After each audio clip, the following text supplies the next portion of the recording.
지난 시간 이어서 이 구절 또 보겠습니다. 지난 시간에 살펴본 것처럼 우리 오늘 본문은 그리스도 안에 있는 모든 신자들, 구원을 받은 모든 신자들은 그 누구도 예외 없이 그리스도를 닮아 아버지의 뜻에 순종하는 열매를 맺을 수밖에 없음을 강조합니다. 우리는 그 첫 번째 근거로 지난 시간 아버지 하나님께서 신자들이 열매를 맺도록 일하시기 때문이다라는 것으로 보았습니다. 극상품 포도나무가 심겨진 포도원을 경작하는 농부가 있습니다.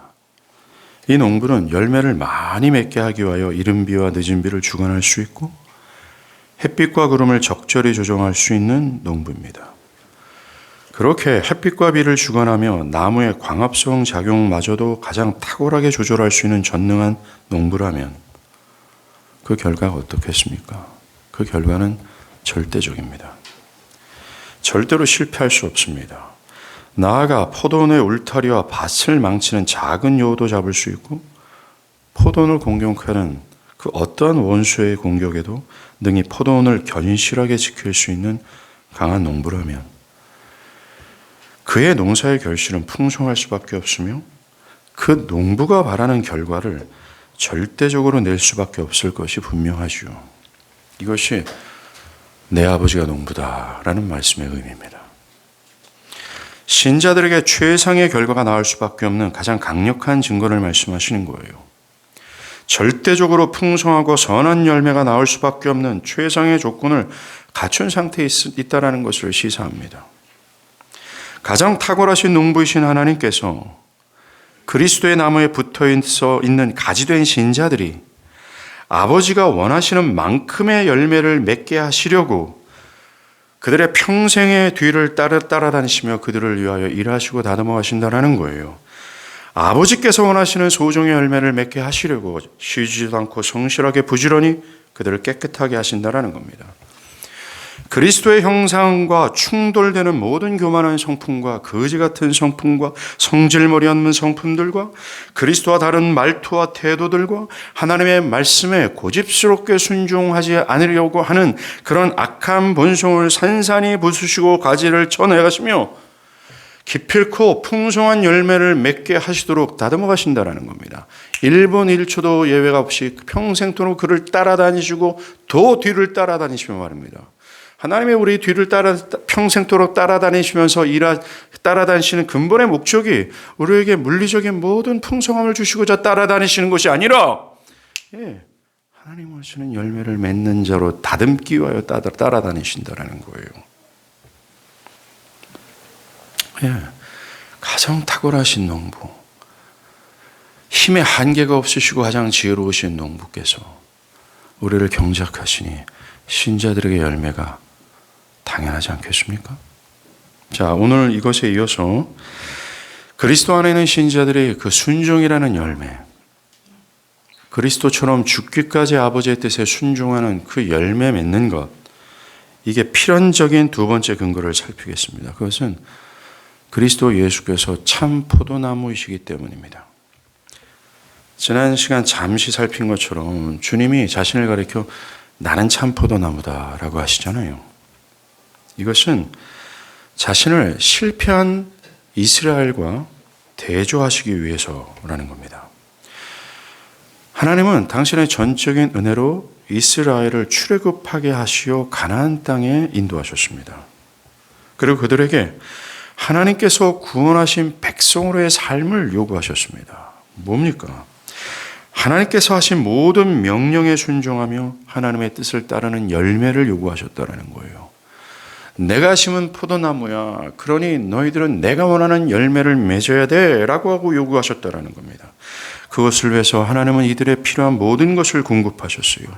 이른 비와 늦은 비를 내리셨고 주변의 적들로부터 그들을 철저히 보호하셨고 부족함이 없게 하셨습니다. 문제는 그들이 열매 맺기를 실패했다는 거예요. 불순종했다는 겁니다. 이들은 자기가 원하는 대로 육체의 욕심에 따라 살며 하나님과 우상을 동시에 섬겼습니다. 예수님은 이렇게 열매 맺는 것에 실패한 이스라엘과 자신을 비교하면서 나는 참 포도나무야 라고 하신 겁니다. 참 포도나무라는 말씀은 이스라엘처럼 지금까지의 모든 포도나무는 하나님의 요구하시는 열매 맺는 것을 실패했지만 예수는 하나님이 요구하시는 열매를 성공적으로 맺었기에 완전한 포도나무, 성공한 포도나무다라는 뜻입니다. 예수 당신이 하나님께서 이스라엘에게 요구하셨던 하나님의 모든 명령을 내면으로나 행동으로나 인생의 단 한 번만이라도 어기지 않고 완전하게 순종해야 한다는 이 행위언약의 모든 요구를 완벽하게 순종해 내신 나무라는 거예요. 행위 언약에 완벽하게 성공한 포도나무라는 겁니다. 하나님께서 첫 아담 이래로 모든 인류들을 영생으로 인도하기 위해 제시한 완전한 순종을 하신 분이 바로 그리스도 예수 나 자신이다라는 겁니다. 그는 실패하지 않았습니다. 그는 단 한 가지 흠이 없어요. 그의 출생은 타락한 아담의 씨로 되어진 것이 아니라 동정녀의 몸에 성령으로 잉태되셨어요. 나아가 이 땅에 계시면서 모든 율법의 요구를 내면과 행위로 완전하게 순종하셨습니다. 그리고 십자가에서 죽기까지 아버지의 뜻에 기쁨으로 순종하셨습니다. 그의 시작이 거룩이었고 끝도 거룩이었습니다. 모든 과정이 거룩이었어요. 그는 태초 전부터 계신 하나님과 동등하신 하나님이시고 모든 만물의 시작이실 뿐만 아니라 처음부터 끝까지 또 지금까지 거룩하시고 완전히 의로우십니다. 이러한 주님은 완전한 열매를 맺으셨어요. 그러하게 그 어떤 율법도 이 참 포도나무를 향해 죄의 싹은 사망이야 라고 하며 사망을 요구할 수 없어요. 용서받지 못한 죄라는 무기를 휘두르는 마귀도 이 참 포도나무 앞에서는 그 어떤 참소도 정죄도 할 수 없는 힘을 가할 수가 없습니다. 모든 율법은 그의 무릎 앞에 꿇을 수밖에 없고 마귀의 참소는 왁스처럼 녹아질 수밖에 없어요. 이 포도나무를 향해서는 오직 하나님의 기쁨을 이기지 못하시는 충분한 만족만 있을 뿐입니다. 그를 향해서는 영원한 존귀와 거룩함의 찬송만 있을 뿐이라는 겁니다. 자, 이제 우리가 생각할 게 있어요. 만약 이 완전한 포도나무에 붙어있는 가지라면, 그럼 나무하고 가지하고 분리해서 생각하지 않죠. 나무하고 가지를 한 포도나무라고 바라보는 것처럼 예수와 믿음으로 하나 된 신자라면 그 행위가 어떠하든 그 상황이 어떠하든 그 내면의 처지가 어떠하든 그 인생이 어떠하든지 그 관계없이 그 또한 성공한 포도나무로 여김을 받지 않겠습니까? 바울은 로마서 6장 3절에 무릇 그리스도 예수와 합하여 세례를 받은 우리는 그의 죽으심과 합하여 세례를 받은 줄을 알지 못하느냐. 만일 우리가 그의 죽으심과 같은 모양으로 연합한 자가 되었으면 또한 그의 부활과 같은 모양으로 연합한 자가 되리라고 말합니다. 믿음으로 그리스도와 연합한 자가 그리스도처럼 여김을 받는다라고 말하고 있어요. 그리스도처럼 그도 성공한 나무, 절대로 실패하지 않는 나무, 완벽하게 순종한 나무로 여김을 받는다라고 말합니다. 이 참 포도나무처럼 마음으로나 행위로나 하나님의 모든 요구를 완벽하게 순종한 자로, 성공한 자로 여김을 받는다라는 거예요. 그것으로 그 포도나무에 붙어있는 가지된 신자들을 향해 율법은 저놈 죽여라 라고 하는 정죄를 할 수가 없어요. 그 정죄의 힘은 잃어버릴 수밖에 없으며 마귀의 참소는 무서워 뒤로 물러날 수밖에 없어요. 신자를 향해서는 오직 하나님 아버지의 기쁨을 이기지 못하시는 사랑과 긍휼만이 무궁할 뿐입니다. 흔들리지 않고 확고부동한 사랑과 고갈되지 않은 인자함과 긍휼만 부어줄 뿐입니다. 목자가 양을 인도하듯 언제나 어디서나 그들의 행위나 외부의 압력과는 상관없이 섬세하게 인도하시고 지키십니다. 크고 위대하신 하나님 아버지의 가장 존귀한 기쁨 그 자체가 되는 거죠. 그 무엇도 그 어떤 것도 그리스도 예수 안에 있는 하나님의 사랑에서 그들을 끊을 수가 없어요. 이것이 저와 여러분, 그리스도 안에 있는 자들의 진정한 지금의 현실입니다. 이것이 그리스도 안에 있는 자들의 신분이라는 거죠. 그들은 참 포도나무입니다. 여러분이 보이는 현실이 여러분의 현실이라고 생각할지 모릅니다. 사람들이 조롱하는 현실이 나의 현실이라고, 또 열등감을 느끼는 현실이 나의 형편이라고, 가난과 고통이 지금의 나의 현실이라고, 눈에 보이는 지금이 나의 현실이라고 생각할지 모릅니다. 그러나 여러분의 진정한 현실은 하나님이 보시기에 의롭고 아름다우며 완전하여 기쁨을 이기지 못하는 자로 여김을 받고 있는 것이 여러분들의 현실이고, 권능과 영광의 하나님께서 여러분과 함께 하시어 지키시고 인도하시며 형용할 수 없는 사랑과 자비를 매 순간마다 분초마다 부어주시는 것이 지금의 현실입니다. 그 이유는 신자가 그리스도에게 붙어있는 가지로서 그리스도와 같이 여김을 받기 때문이라는 것이죠. 여러분은 영원히 실패한 자로 여김을 받지 않습니다. 여러분은 온 천지를 창조하신 전능하신 하나님 아버지의 자녀이고 가장 탁월한 전능자께서 일평생 따라다니시며 인도하는 자들이에요. 여러분의 진정한 현실에 눈을 뜨기를 바랍니다. 그러하기에 여러분의 현실의 엄연히 이것이기에 신자들에게 절망과 두려움은 어울리지 않습니다. 신자는 두려워하지 않습니다. 신자는 절망하지 않습니다. 신자는 정죄함이 없습니다. 신자는 마귀의 참소의 칼날을 구부러뜨릴 수 있을 만큼 강성합니다. 신자는 위대합니다. 신자 안에 있는 생명력은 가히 충격입니다. 신자는 영광스럽고 신자는 그 누구도 해할 수 없을 완벽한 피난처에 있는 존재들입니다. 이것이 성경이 증언하는 그리스도 안에 있는 저와 여러분들의 현실이에요. 이 현실에 눈을 뜨기를 바랍니다. 제가 오늘 교회 입구에 장의자에 앉아있는 두 형제에게 화장실을 가다가 툭 물어봤어요. 당신은 하늘 우러러 한 점 부끄러움이 없습니까? 라고 물어볼 때 한 형제는 부끄러움이 많습니다 라고 대답을 했어요. 그때 저는 나 같으면 이렇게 대답하겠다. 나는 그리스도 안에서 한 점 부끄러움이 없습니다. 당신은 왜 당신이 율법의 나무에 붙어있는 가지라고 생각을 합니까? 율법의 나무는 나의 행위가 어떻게 하든, 나의 행위를 이렇게 하든 저렇게 하든 나의 상황에 따라 내가 사랑을 받을 수 있고 그렇지 않을 수 있다는 것이죠. 여러분들, 그리스도 안에 나무에 붙어있는 가지로서 여러분들을 생각하기를 바라요. 하나님이 여러분들을 보실 때 흠이 없는 자로 보시고 완전히 성공한 자로 보신다는 사실을 기억하십시오. 오늘 내가 참 포도나무야 라고 말씀하시는 의도에는 이것이 가장 강력한 메시지라는 겁니다. 사랑하는 여러분, 이것이 그리스도 안에 있는 신자가 열매를 맺을 수밖에 없는 첫 번째 이유입니다. 이유는 신자가 참 포도나무 되신 그리스도와 하나가 되어 그 또한 참 포도나무가 되었기 때문에 그래요. 포도나무의 가지가 포도 열매를 맺는 것은 당연한 이치이지 않겠습니까? 어떻게 포도나무 가지에서 사과가 맺힐 수 있으며 다른 열매를 맺을 수 있어요? 예수라는 나무에 붙어있는 가지는 결국 예수라는 열매를 맺는 것은 당연합니다. 주님이 3절에서 너희는 내가 일러준 말로 이미 깨끗하여졌다라고 하셨습니다. 이 말씀은 가지된 신자가 열매를 맺을 수 있는 상태가 되도록 그의 가르침과 행위와 그의 죽음으로 만들어셨다는 말씀이에요. 우리를 당신의 성육신과 죽음과 부활 안에서 죄를 씻기시고 의롭다 하셔서 참 포도나무에 붙어있는 가지가 되게 하시어 참 포도나무의 열매를 맺도록 준비시키셨다라는 말씀이에요. 누가? 그리스도께서 말입니다. 내가 너를 나의 죽음으로 깨끗하게 해서 나의 행함으로 너희를 깨끗하게 해서 내 나무에 붙어있게 하고 열매를 맺도록 내가 준비시켰어 라고 말씀하십니다. 이런 그리스도의 공로로 열매를 맺을 준비를 갖추었다라는 겁니다. 그리스도의 은혜로 그럴 수밖에 없는 상황이 되었다라는 겁니다. 이것이 신자가 죽기까지 아버지의 뜻에 순종할 수밖에 없는 필연적인 근거예요. 신자가 열매를 맺을 수밖에 없는 필연적인 두 번째 이유가 뭔지 아십니까? 신자가 그리스도 안에 있기 때문입니다. 오늘 본문 4절 5절이에요. 내 안에 거하라 나도 너희 안에 거하리라.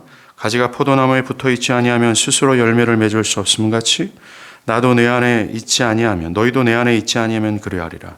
5절 중반부에 그가 내 안에 내가 그 안에 거하면 사람이 많은 열매를 맺나니. 4절과 5절의 논리는 되게 단순해요. 가지는 자신 안에 생명이 없습니다. 그래서 가지가 생명을 지녀서 열매를 맺기 위해서는 생명을 지닌 나무에 붙어 있어야 돼요. 그래서 생명의 근원이 되는 포도나무에 붙어 있는 정상적인 가지라면 그 나무로부터 생명을 받아 열매를 맺을 수밖에 없습니다. 반대로 주님이 너희도라는 표현은 뭔가 어떤 사람들을 염두에 둔 거예요. 누굽니까? 불신자들과 같이 내 안에 거하지 아니하면 열매를 맺을 수 없다는 말씀을 하시는 겁니다. 이 말씀처럼 가지가 나무에 붙어 있지 않으면 결코 열매를 맺을 수 없는 것은 당연한 이치죠. 그래서 주님은 5절 후반부에 너희가 나를 떠나서는 아무것도 할 수 없다라고 말합니다. 신자가 열매를 맺을 수 없는 이유는 신자가 그리스도 안에 있기 때문입니다. 본래 생명이 없는 가지된 신자가 생명을 지닌 그리스도를 믿어 그와 하나가 되어 지속적으로 그의 생명을 흡수한다면 열매는 실패하지 않습니다. 여기에서 제가 그리스도의 생명을 흡수한다라는 것이 그로부터 어떤 신비한 기운을 공급받는 것으로 이해해서는 안 됩니다. 그리스도 안에서 그의 생명을 공급받는다라는 것은 그리스도 안에 있는 신자들에게 내주하셔서 그들에게 능력을 행하시는 성령의 역사와 긴밀하게 관련이 있어요. 에스겔 37장 내 영을 너희 속에 두어 너희로 하여금 하나님의 모든 율례와 명령을 순종하도록 만들겠다라는 이 새 언약의 말씀과 관련이 있는 겁니다. 바울이 갈라디아서 3장 2절에 너희가 성령을 받은 것이 율법의 행위로냐 혹 듣고 믿음이로냐 또 너희에게 성령을 주시고 너희 가운데 능력을 행하시는 이의 일이 율법의 행위냐 혹은 듣고 믿음에서냐 라고 말한 것처럼 신자가 믿음으로 그리스도와 하나가 되어 그에게 붙어있게 될 그 시점부터 신자는 성령을 받습니다. 그리고 성령은 신자 안에서 에스겔의 새 언약의 말씀처럼 그들 안에서 하나님의 모든 말씀에 순종하도록 능력을 행하기 시작하세요. 요한복음 14장 17절의 말씀처럼 믿는 자 안에 함께 거하셔서 그리스도의 모든 것을 가르치시고 그분의 말씀을 생각나게 하시고 그리스도의 말씀을 따르도록 능력으로 역사하신다라는 겁니다. 이 생명의 근원 되신 그리스도와 붙어있는 신자들이 그리스도를 믿고 의지할 때 공급받는 생명의 힘이 바로 이거예요. 그리스도 안에 있다라는 말은 그리스도로부터 나타난 새 언약 안에 있다는 말입니다. 니들의 굳은 의지와 타락한 본성으로 율법을 지키는 것이 아니라 그리스도 안에 있는 자들, 새 언약의 안에 있는 자들은 성령을 그 내면 중심에 받고 그 성령께서 그리스도의 모든 말씀을 생각나게 하시고 그리스도의 모든 말씀을 따르도록 능력을 공급하신다라는 거예요. 힘을 밀어붙인다라는 겁니다. 그 순종에 난 열매를 맺을 수 없도록 막 분출해낸다라는 거예요. 뿜어낸다라는 겁니다. 붙어있는 가지가 열매를 맺을 수밖에 없는 필연적인 이유가 여기 있다는 거예요. 너희가 내 안에 있고 내가 너희 안에 있기 때문이다라는 거예요.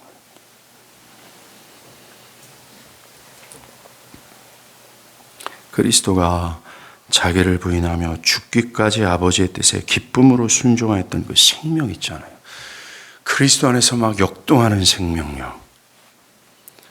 채찍을 가하고 가시 면류관으로 큰 고통과 참혹한 저주스러움을 막 퍼붓고 퍼부어도 마귀의 엄청난 참소가 빗발치는 그 현장에서도 의연하게 그 모든 것을 거스리며 기꺼이 아버지의 때에 순종하도록 만들었던 그 생명의 힘의 역사가 신자들에게 공급되어진다는 거예요. 그렇다면 결과는 어떻습니까? 실패는 없습니다. 이것이 신자들의 실제의 삶에서 그들이 죽기까지 하나님의 말씀에 기필코 순종할 수밖에 없는 뚜렷한 근거 아니겠습니까? 그리스도 안에 있어서 새 언약에 약속하신 하나님의 약속대로 성령의 역사하시는 힘을 공급받는 신자는 기필코 그럴 수밖에 없게 마땅히 하나님의 뜻에 순종하는 삶을 살 수밖에 없어요. 신자가 그리스도의 뜻을 따라 신앙하고 사는 것은 하나님 아버지의 강력하신 약속임과 동시에 성령의 실제하는 역사의 결과입니다. 만약에 내가 신자라고 하면서 순종하지 않는다면 두 가지가 무력화되는 겁니다. 그것은 성부 하나님의 약속은 아무것도 아닙니다. 그리고 역동하시는 성령의 역사 또한 오늘 나는 죽었다라고 얘기를 하는 겁니다. 기독교는 사기꾼이 되는 것이죠. 그리스도 안에 있는 여러분에게는 예수가 기쁨으로 아버지께 순종하시고 또한 그를 죽음에서 부활케 하신 왕성한 생명이 역사되고 있고 그 생명을 성령이 공급하고 계심을 믿길 바랍니다. 이것이 다윗을 비롯한 선진들이 물이 없어 마르고 황폐한 땅에서도 구했던 참된 생명이에요. 이 생명의 공급으로 여러분은 열매를 맺을 수밖에 없습니다. 그리고 신자가 열매를 맺을 수밖에 없는 세 번째 근거는 신자가 붙어있는 참 포도나무의 생명력이 풍성하기 때문입니다. 여러분 생각해 보세요. 아무리 가지가 포도나무에 붙어있다 한들 이 포도나무가 생기가 별로 없어요. 생명력이 없어요. 열매는 기대할 수 없습니다. 그런데 우리가 붙어있는 참 포도나무는 생명이 풍성합니다. 이 요한복음의 저자 요한은 이거를 요한복음 서두서부터 일단은 깔고 시작해요. 요한복음 1장 4절에서 그 안에 생명이 있으니 이 생명은 사람들의 빛이라. 즉 온 우주에 존재하는 모든 생명체의 생명이 지금 거대한 행성들과 은하계의 모든 우주들이 어떤 기능을 발휘하고 있지 않습니까? 그 모든 기능, 모든 힘이 그리스도로부터 주어졌다고 말하고 있어요. 그리스도의 생명력은 가히 풍성입니다. 뿐만이 아닙니다. 1장에서만 말한 게 아니라 사실 요한복음에서는 생명이라는 단어가 사실 50번 이상이 나와요. 요한복음은 이걸 어떤 그리스도의 생명의 풍성함을 말하고자 아주 그냥 몸부림을 칩니다. 요한복음 10장 28절에 내가 그들에게 영생을 주노니 영원히 멸망하지 아니할 것이요 또 그들을 내 손에서 빼앗을 자가 없다. 요한복음 10장 10절 도둑이 오는 것은 도둑질하고 죽이고 멸망시키려는 것뿐이요 내가 온 것은 양으로 생명을 얻게 하고 더 풍성히 얻게 하련다. 이와 같이 모든 생명은 전적으로 그리스도로부터 나오며 그리스도께 의존되어 있어요. 또한 그리스도의 생명력은 절대로 멸하지 않을 만큼의 풍성함과 기운의 왕성함이 있어요. 자, 그렇다면 예수가 생명의 근원이시고 예수가 모든 생명의 공급자라고 하시는데 그 생명이 뭘까요? 세 가지입니다. 첫 번째는 육체의 생명이에요. 눈에 보이는 생명이죠. 여러분들의 심장을 박동케 하는 심장, 생명입니다. 두 번째, 영적인 생명이에요. 허물과 죄로 죽어서 하나님의 법에 순종하지 않고 할 수도 없는 죄인이 성령으로 거듭나 하나님의 법을 그 무엇보다 기뻐하며 순종하게 되는 이 영적인 생명이 있잖아요. 보이지 않는 하나님을 보고 맛보아 하나님을 그 무엇보다 기뻐하고 하나님의 영광에 매료되어 미치도록 하나님께 끌리고 하나님께 순종하고 싶어하는 생명이 있잖아요. 이 세상의 모든 세상 정신을 거부하고 하나님의 계시된 명령들이 너무나 기꺼이 이것에 순종해야 되는 것이 상식이고 심지어 그리스도처럼 죽기까지 하나님의 말씀에 순종하는 힘이 있지 않습니까? 그게 생명. 그 영적인 생명이 그리스도로부터 오고 그 영적인 생명을 가진 그리스도의 생명력은 풍성하다고 말합니다. 세 번째, 영원한 생명이에요. 죽지 않은 생명. 이 모든 것이 그리스도로 말미암아 옵니다. 그러면서 이 생명의 풍성함을 말씀하세요. 요한복음 6장 35절, 41절, 48절, 51절 나는 생명의 떡이니 내게 오는 자는 결코 줄이지 아니할 터요 나를 믿는 자는 영원히 목마르지 아니하리라. 여러분들 주님이 주시는 생명의 풍성함이 보이지 않습니까? 먹고 마신다면 이 생명을 가진다면 다시는 배고프거나 줄이지 않는다라고 말해요. 목마르지 않는다라고 말해요. 영원히 지속되는 생명. 그 외에도 나는 부활이요 생명이다. 나를 믿는 자는 죽어도 살겠고 살아서 믿는 자는 영원히 죽지 아니하리라. 어떤 사망도 그 어떤 것에서도 살아난다라고 말합니다. 그리스도의 이런 풍성한 생명력, 영적인 생명력은 결코 죽지 않을 정도예요. 결코 실패하지 않을 정도로 강합니다. 만약 이 생명이 풍성하여서 영원히 죽지 않은 그리스도와 붙어있는 가지라면 신자의 결과는 어떻겠습니까? 왕성하고 가히 충격적이고 그 어떤 죽음도 그 어떤 것도 이기지 못하는 나무라면 가지의 열매는 당연한 겁니다. 실패란 있을 수 없어요. 요한은 우리에게 요한복음을 통해서 중요한 사실을 하나 더 가르쳐 주거든요. 그것은 이 생명을 그 어떤 어둠도 이기지 못한다라고 말합니다. 어둠이 뭐예요? 하나님 뜻 싫어하고 하나님의 뜻에 순종하지 않으려는 그리스도 밖에 있는 사람들이 가지고 있는 마귀적 성향이 어둠 아닙니까? 다른 말로는 세상이라고 말하죠. 비록 회심했다 할지라도 이런 성향은 회심자들 안에 잔재되어 있습니다. 왜? 우리는 부분적으로 거듭났고 부분적으로 거듭나지 않았기 때문에 그렇죠. 그런데 그런 마귀적 성향들은 결코 그리스도 안에 가지된 신자들의 생명을 이길 수 없어요. 이 영원한 이 생명을 죽일 수 없을 뿐만 아니라 하나님의 법에 즐거워하며 그분의 법에 순종하는 이 영적인 생명을 부분적으로 육적인 상태, 이 마귀적 성향을 그대로 부분적으로 끼워안고 있는 이것이 죽일 수 없다라고 말합니다. 신자들 안에 있는 영적인 생명을 하나님을 정하고 싫어하는 어둠은 이기지 못합니다. 또 현존하는 반하나님적 세상의 모든 정신이나 세상의 유업과 유혹들은 결코 우리의 생명을 해할 수 없습니다. 결코 그런 어둠은 우리를 실패로 인도하지 못합니다. 죽일 수 없다라고 말하잖아요. 목마르지 않고 배고프지 않게 될 거라고 말합니다. 죽어도 살 수 있다라고 말합니다. 이 생명력은 가히 충격이에요. 결코 그런 어둠은 우리를 실패로 인도하지 못해요. 왜요? 우리가 가진 생명은 바로 그리스도의 생명이기 때문에 그렇습니다. 저와 여러분은 결코 실패할 수 없는 생명을 받았고 지금도 받고 있습니다. 그러니 걱정하지 마십시오. 세상의 유혹에 내가 실패하지 않을까 두려워하지 마십시오. 내 안에는 죄악된 본성으로 인해 내 신앙과 영생의 길이 꺾이지 않을까 결코 염려하지 마십시오. 절대로 두려워하지 마십시오. 여러분들은 기필코 성공하게 될 수밖에 없음을 저는 자신합니다. 여러분이 부분적으로 거듭났고 부분적으로 거듭났지 못한다 할지라도 부분적으로 영적이고 부분적으로는 육적이어서 죄에 쓰러지고 넘어지는 연약함이 있다 할지라도 여러분들은 실패하지 않을 겁니다. 여러분 안에 있는 어둠은 여러분을 이기지 못할 것이고 세상의 유혹과 유업은 여러분을 이기지 못할 거예요.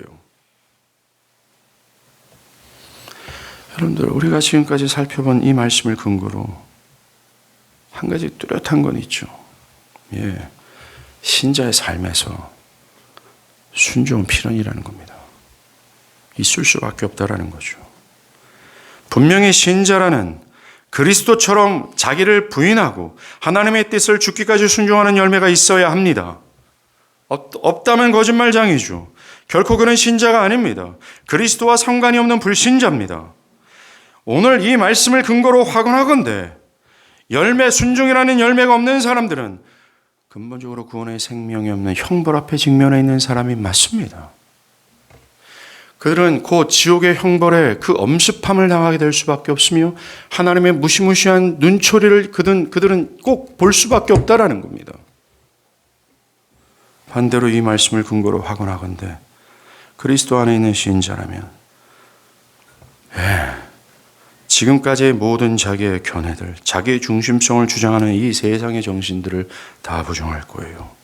그리고 자신의 현재와 미래를 그리스도께 양도하고 그리스도의 말씀에 어떤 처지든 상황이든 상관없이 순종하게 되는 것은 당연한 삶의 모습을 갖고 있을 겁니다. 실제의 삶의 순종은 실제할 수밖에 없어요. 믿는다고 한다면 이것은 피할 수 있는 것이 아닙니다. 이 명백한 진술은 진리입니다. 야고보 장로가 말했고 진리이신 그리스도께서 보장하신 말씀이시고 그리스도께서 오시기 전 성부 하나님께서 약속하신 내용이고 실제로 성령의 신자들 안에 역사하는 힘으로 실제할 수밖에 없는 결과예요. 그런데 사람들은 순종이니 그리스도의 형상을 담는 것이니 죽기까지 기쁨으로 순종하는 것에 대해서 의식함이 없습니다. 말 같지도 않은 얘기하지 마세요. 지금 21세기입니다. 무슨 죽음을 얘기합니까? 신앙을 할 때. 무슨 말 같지도 않은 얘기 죽음을 부르면서 지불하면서까지 기쁨으로 말 같지도 않은 신앙 얘기하지 마십시오 라는 태도가 많습니다. 순종이요 해도 되고 안 해도 되는 겁니다. 상황에 따라 다 하는 것이죠 라는 의식이 있어요. 또 기독교의 구원을 그저 믿음으로 내가 너를 의롭다 하노라 라는 이 법정적 선언으로 끝나는 것으로 생각을 합니다. 의롭다 여기는 법정적 선언을 얻은 신자들에게 나타나는 필연적인 순종과 그리스도와 같아지는 것에 대해서는 마치 없다는 식이에요. 심지어 오늘과 같은 말씀을 듣고 떠들어도 자신 안에 실제 순종의 열매가 없는 것에 대해서 두려움이 없습니다. 순종이 없는 자신이 참된 신자가 아니라는 명백한 진술을 듣고 별다른 근심이 없습니다. 아픔이 없어요. 어찌 하나는 괴로움이 없습니다. 괴로움이 없으니 돌이킴이 없겠죠. 그리고 아주 많은 사람들이 어떻게 되겠지라고 생각하고 심지어 그건 말씀일 뿐이고 내 삶을 이렇게 계속 견지할 거예요 라는 마음을 가질 정도입니다. 통탄할 일입니다. 지옥의 형벌이 눈앞에 있음에도 두려워하지 않고 하나님의 진노가 지금이라도 당장 자신에게 쏟아져 내릴 수 있는 상황에 대해 별 신경을 쓰지 않고 있으니 말입니다.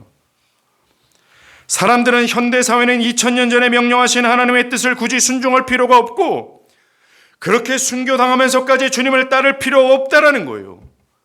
그렇게 할 수 있는 환경도 아니라고 반발합니다. 아니에요. 성경은 그 사람이 신자인지 그렇지 않은지를 판단하는 시금석을 교회 출석 여부로 말하지 않습니다. 그가 종교적인 관념을 갖고 있든 그가 하나님이든 예수든 종교적인 말을 한다는 것으로 판단하지 않아요. 심지어 오늘날은 그리스도의 몸이라고 하는 이 몸을 6개월이든 몇 개월이든 몇 년이든 떠나 있으면서도 나는 믿는 신자라고 말하는 사람들이 많습니다. 이 말씀 앞에 어떻게 그렇게 말할 수 있을까요? 순종하지 않는 자는 그 그리스도의 나라 밖에 있는 자들이라고 명백히 말하는 이 말씀 앞에서 어떻게 그렇게 말할 수 있을까요? 교회와 한 몸을 이루라 말하는 이 하나님의 명령 앞에 그가 무슨 변명을 할 수 있을까요? 오늘날은 다 자의적입니다. 자신의 신앙을 판단하는 것도 다 자의적입니다. 하나님의 계시된 말씀 앞에서 자기를 성찰하는 것도 없습니다. 그럴 필요가 없다라고 해요. 그렇게 하지도 않습니다. 다 자의적입니다. 모든 판단 기준은 자기 생각입니다. 철저히 성경은 구원을 열매로 판단한다라고 얘기합니다. 진짜 너를 부정하고 있는가로 판단합니다. 진짜로 너가 갖고 있는 이 죄와 하나님의 뜻과 일치하지 않은 것을 버리느냐로 판단합니다. 그것을 버리고 그리스도를 실제적으로 따르느냐로 판단합니다. 구원을 짐짓 자기 자의적으로 자신의 신앙과 자신의 상태를 판단한다면 슬피 울며 일을 하게 될 거예요.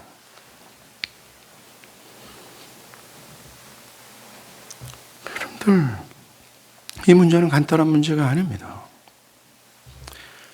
여러분들이 기분 나쁘다고 해서 무시할 문제도 결코 아닙니다.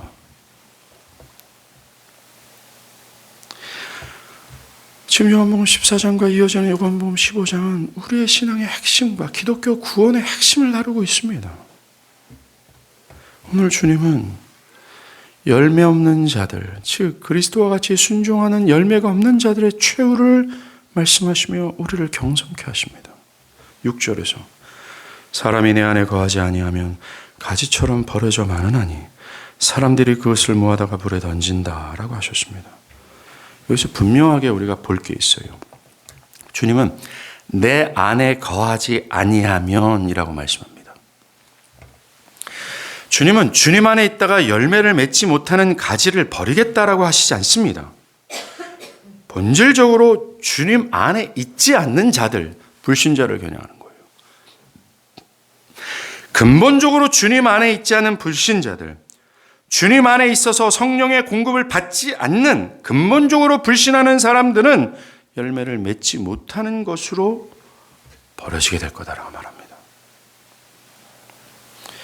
가지가 포도나무에서 자라나지 않고 붙어있지 않으면 결코 열매를 맺을 수 없는 것은 당연한 이치죠. 이와 같이 불에 던져지는 사람들은 처음부터 본질적으로 거듭나지 않는 자를 가리키는 겁니다. 다시 말씀드립니다. 순종이라는 열매가 없는 사람들을 성경은 넓은 그리스도인의 범주에 들어놓고 말하지 않습니다. 열매가 없는 사람들을 그리스도 안에 있지 않는 자들, 이라고 주님이 친히 말씀하셨습니다. 이건 김영철 목사 얘기도 아니고 우리 교회 얘기가 아닙니다. 그리스도 안에 있는 자들, 그리스도 안에 있지 않는 자들 열매가 없다라는 거죠. 열매를 맺지 못하는 사람들은 처음부터 그리스도 안에 있는 자가 아닙니다. 그들은 결국 밖에 벌어져 불에 탈 거예요. 주님이 이 구절에서 겨냥한 사람들이 누굴까요? 처음에 신자들의 진정한 현실과 신자들이 열매를 맺을 수밖에 없는 그 영광스러운 말씀을 하신 다음 이 말씀은 누구를 겨냥한 걸까요? 교회 밖에 있는 사람들이 아닙니다. 교회 안에 있지만 배교적 신앙을 가진 유사 그리스도인들을 겨냥한 거예요. 단지 외적으로 교회에 붙어 있어서 그리스도인의 흉내만 내고 정작 열매가 없는 유사 그리스도인을 향한 경고입니다. 몸은 교회에 있습니다. 예배를 참석하지요. 하나님의 말씀을 듣고 하나님을 때로는 생각하기도 한다고 하고 예수 그리스도의 구속을 말하기도 합니다. 때로는 믿음의 고백도 하지요. 어느 정도 교회에 봉사하고 교회와 한 몸을 이룬 것처럼 보입니다.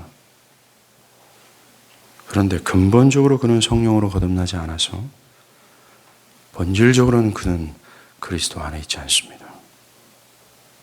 주님은 이들의 특징이 순종이라는 열매가 없다라고 말씀하시는 겁니다. 성령의 힘을 공급받음으로 기쁨으로 순종하는 열매가 없습니다.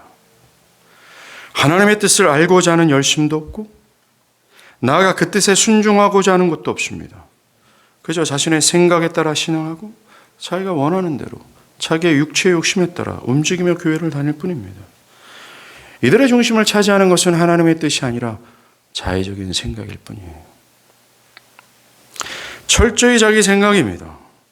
아무리 하나님의 말씀이 이렇다 저렇다 해도 그들은 하나님의 말씀으로 자신을 총체적으로 돌이키지 않으려고 해요. 여전히 자신의 생각을 고집하고 자신의 여러 스탠스를 그대로 유지한 채 어느 정도는 타협하며 기독교를 따라옵니다. 어느 정도 하나님의 말씀을 따릅니다. 그런데 구약의 이스라엘처럼 하나님과 우상을 동시에 섬기고 있죠. 하나님과 자아를 동시에 숭배하고 있는 겁니다. 하나님과 자신을 동시에 사랑하고 있는 거죠.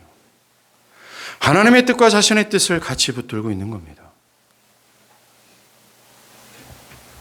결론적으로 이들의 신앙은 결코 진리와 일치하지 않아요. 이들은 진리를 따르는 것이 아니라 자기 생각을 따릅니다. 이들이 지난 우리가 주일 오후에 얘기했던 마지막 날에 있을 그 배교로 향하는 그 배교적 신앙의 모습이에요. 여러분들 이들을 보면요. 이들의 신앙의 시작을 한번 생각해 보세요. 이들의 신앙의 시작은 결코 진리와 일치된 시작이 아니었습니다. 즉 성령으로 거듭나게 하시는 이 위대한 변화 없이 신앙을 시작했다라는 거예요.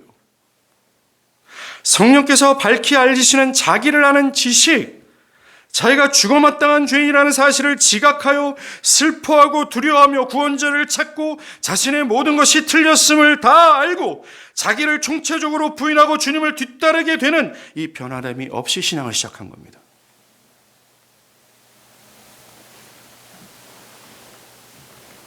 철학적에 나오는 유성과 형식처럼 담장을 뛰어넘어서 신앙의 길을 걷고 있어요.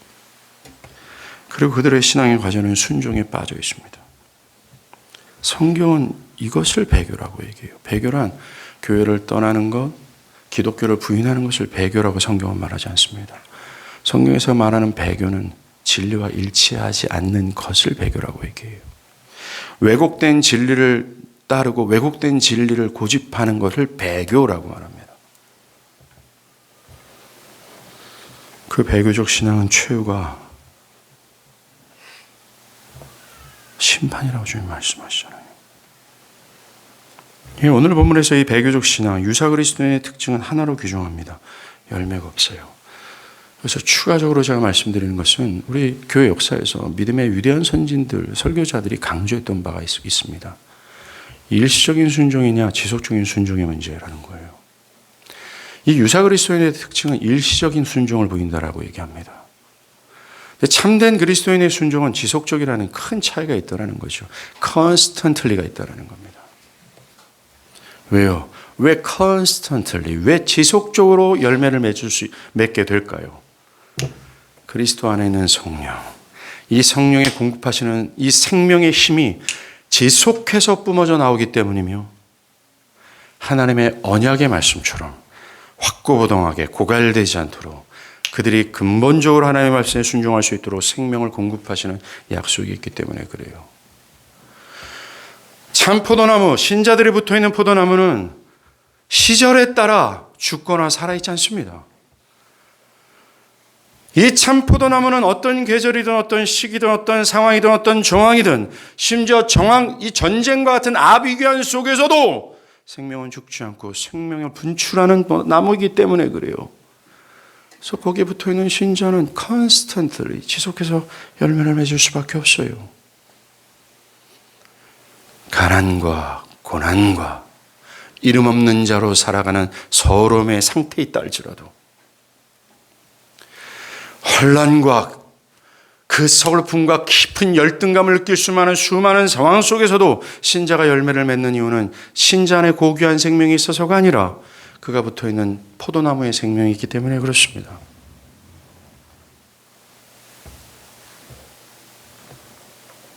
그러나 이 유사 그리스도인들은 일시적이에요.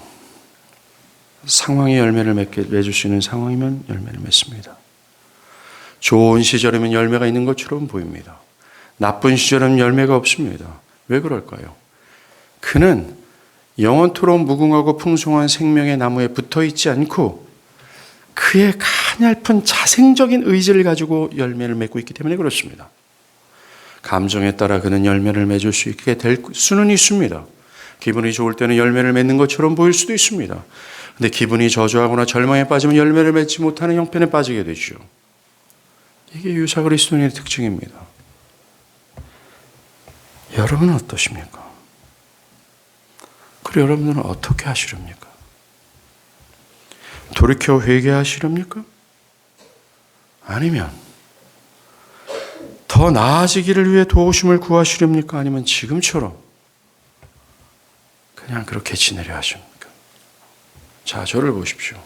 혹시나 여러분들 안에 내 안의 영적인 기운과 생기가 일주일, 2주일, 한 달, 2달 수생임이 없다라고 생각하는 분들이 있다면 혹시나 내가 유사 그리스도인이 아닌가를 심각하고 매우 진지하게 물어봐야 됩니다. 왜냐하면 우리는 이 논리를 전제로 갖고 있기 때문에 그래요. 참 포도나무에 붙어있는 가지라는 논리요. 우리는 배교적 신앙이 만연되어 있는 이 시대 정신이 교회에 쿡 들어와서 이 시대 정신으로 그렇게 오염된 신앙적 배경 속에서 우리가 신앙하고 있어요.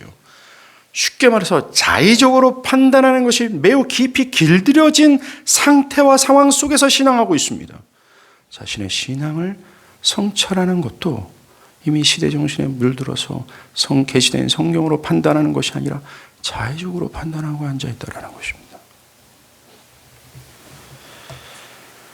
사랑하는 여러분, 오늘 말씀 말입니다. 두 대상자들을 향해 겨냥하고 있어요. 하나는 교회에 있으나 그리스도인의 흉내만 내는 이 유사 그리스도인들을 향한 무서운 경고를 하고 있고, 두 번째는 온갖 환난과 핍박 가운데 하나님께 순종하고자 씨름하고 있는 그리스도인들에게 위로와 힘을 주기 위한 목적으로 이 구절을 기록한 겁니다. 우리가 읽고 있는 요한복음은 기독교가 로마 제국으로부터 본격적으로 박해를 받기 시작할 때 기록된 성경입니다. 그 당시 로마의 황제 숭배는 로마 제국에 편승할 것인가 아니할 것인가, 현존하는 사회 체계 안에 있을 것인가 아니면 철저히 소외된 자로 살아가게 될 것인가를 결정짓는 중대한 분수령이었습니다. 그런데 유대교의 한 분파인 줄 알았는데 기독교가 유대교와는 전혀 다른 종교라는 사실을 알게 된 로마 제국은 황제 숭배를 저항하는 기독교인들을 본격적으로 핍박하기 시작해요. 그것으로 그리스도인들은 로마 제국 안에서 경제활동에 제한을 받기 시작했고 법적 보호를 받지 못했고 급기야 죽임을 당하는 데 이르기까지 됩니다. 성경의 진리에 순종하기 위하여 그리스도를 나의 주인으로 삼고 오직 하나님 중심으로 유일신을 섬기고자 정말 몸부림치기 위하여, 다르게 말하면 배교적 신앙이라고 하는 그리스도도 따르고 황제 숭배도 함께하는, 오직 그리스도만을 자신의 주인으로 삼고 오직 하나님만을 섬기는 이 진리와 일치하는 것을 버리고 어정쩡한 신앙의 상태 있잖아요. 그 어정쩡한 배교적 신앙이 아니라 참된 신앙을 따르기 위하여 그들은 자연스럽게 세상에 있으나 세상과 분리된 자로 살아가기 시작한 겁니다. 진리와 일치하기 위하여, 진리에 순종하기 위하여 세상에 소외된 자로 살아가기로 결단하였고, 심지어 세상에 목숨을 지불하는 데까지 이르게 된 겁니다. 진리에 순종하는 것은 그들의 현재의 삶이 모든 것을 흔들어 놓는 선택이었어요. 사회의 모든 기반을 송두리째 빼앗고 생계가 불투명해지고 끝내 자신들의 목숨마저 보장받지 못하는 상황에 이르게 하는 선택이었습니다. 그리스도께서 아버지의 뜻에 순종하기 위하여 죽기까지 기쁨으로 그 아버지의 뜻에 순종하고자 했던 그 그리스도를 닮아 순종하고자 했던 그 선택은 바로 이런 결과를 낳았다라는 거예요. 주님께 전적으로 순종하고자 하는 현실은 가혹한 것이었습니다. 순종하기 위해서는 대가를 지불할 수밖에 없었어요. 오늘 본문을 비롯한 모든 요한복음의 모든 말씀은 이런 상황에 놓여있는 그 당시의 그리스도인들에게 쓰여진 기록입니다. 그렇다면 오늘 본문을 읽고 있는 그 첫 독자들은, 그 순종하고자 몸부림치고 있었던 독자들은 어떻게 와닿았을까요? 이 말씀이 그들에게 어떻게 와닿았을까요? 경고로 와닿았을까요? 두려움을 주는 말씀이었을까요? 저는 절대로 그렇게 생각하지 않습니다. 순종하고자 몸부림치고 있는, 순종 때문에 가혹한 현실을 맞이한 그들에게 이 말씀은 맞구나. 신자가 순종하는 것이 맞구나. 죽음을 지불하면서까지 주를 따라가는 것이 맞구나. 환난과 핍박과 현실 속에서 주님의 뜻에 순종하는 것이 맞구나. 신자의 마땅한 도리구나. 내가 신자구나. 내가 그리스도 안에 있구나. 내가 그리스도 안에 붙어있는 신자구나. 라는 사실로는 위로와 힘을 얻지 않았겠습니까? 계속해서 세상과는 구별된 자로서 살아가기 위해서 주님의 말씀에 온전히 순종하느라 핍박을 받는 그들에게 위로와 힘이 아니겠습니까? 그들에게 예수의 참 포도나무와 그에게 붙어있는 열매 맺는 이 문제는 그저 사변적인 지식으로 와닿은 것이 아니었어요. 현재의 핍박 속에서도 기필코 따라야 될 진리처럼 여겼습니다. 환난과 핍박 속에서 생명을 지불할 정도로 순종하는 그들에게 더욱 그렇게 해야 될 명분을 주는 진리였었어요. 실제로 그들은 오늘의 말씀을 통해서 너희가 지금 순종하는 것이 맞다. 믿는 자는 세상과 분리되는 것이 맞다. 죽기까지 배교적 신앙을 뿌리치고 지금 너희처럼 참된 신앙을 견지하는 것이 맞다. 그래야 구원이 있다. 라는 격려와 함께 그들을 응원하는 것과 그들을 새롭게 하는 어떤 은혜가 있지 않았겠습니까? 너희의 포도나무 되신 예수, 그 생명력이 완성한 포도나무에 너희는 붙어있다. 걱정하지 마라. 그가 생명을 공급할 거다. 그가 생명을 분출할 거다. 그 생명의 공급함을 받아 힘을 얻어라. 라는 메시지로 듣지 않았겠습니까? 그들의 진정한 현실이 참 포도나무에 붙어있는 가지로서 아버지께서 그들을 순종하도록 돕는다. 여러분들, 그들에게 배교는 곧 진짜 영원한 죽음 아니었겠습니까? 하나님의 말씀에 불순종하는 것은 그 당시에 그 사람들에게는 지옥과 같았다는 거예요.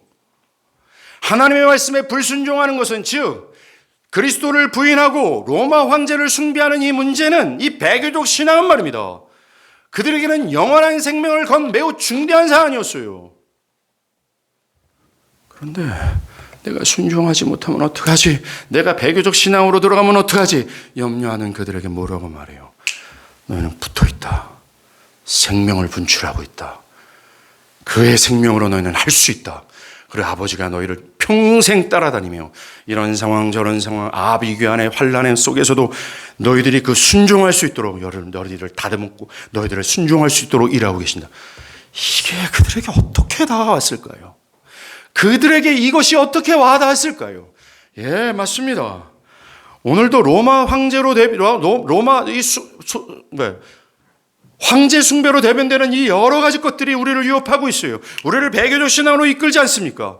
순종과 불순종의 애매하고 어정쩡한 상태로 우리를 계속 유혹하지 않습니까? 이런 상황에 있는 우리들이에요. 만약 이런 상황 속에서 그 누군가가 하나님의 말씀에 순종한 것 때문에 손실을, 하나님의 말씀에 순종하는 것 때문에 조롱을 받고 하나님의 순종함 때문에 진급을 못할 경우에 그 영혼이 얼마나 시름에 빠졌었겠어요. 근데 오늘과 같은 말씀은 맞구나, 내가 그리스도의 가지에 붙어있는 나무가 맞구나 라는 위로를 주지 않았겠습니까? 그리고 믿음이 참으로 연약해서 내가 혹시나 배교적 신앙에 들어가면 어떡하나 근심하는 그들에게 걱정하지 말아라. 그리스도께 붙어있다. 아버지가 너희를 돌본다. 순전으로 할 거다. 발이 힘을 얻지 않겠습니까? 사랑하는 여러분, 오늘의 이 말씀은 유사 그리스도인들에게는 경고의 말씀이지만 참 그리스도인들에게는 위로와 힘이었어요. 이들은 이 진리를 그저 사변적으로 알고 그저 이 진리 앞에서 내가 순종하지 못하는 이런 상황을 내가 어떻게 해야 되나라는 두려움을 주는 요소가 아니었습니다. 위로였어요. 힘이었습니다. 여러분들은 어떻습니까? 기도하시겠습니다.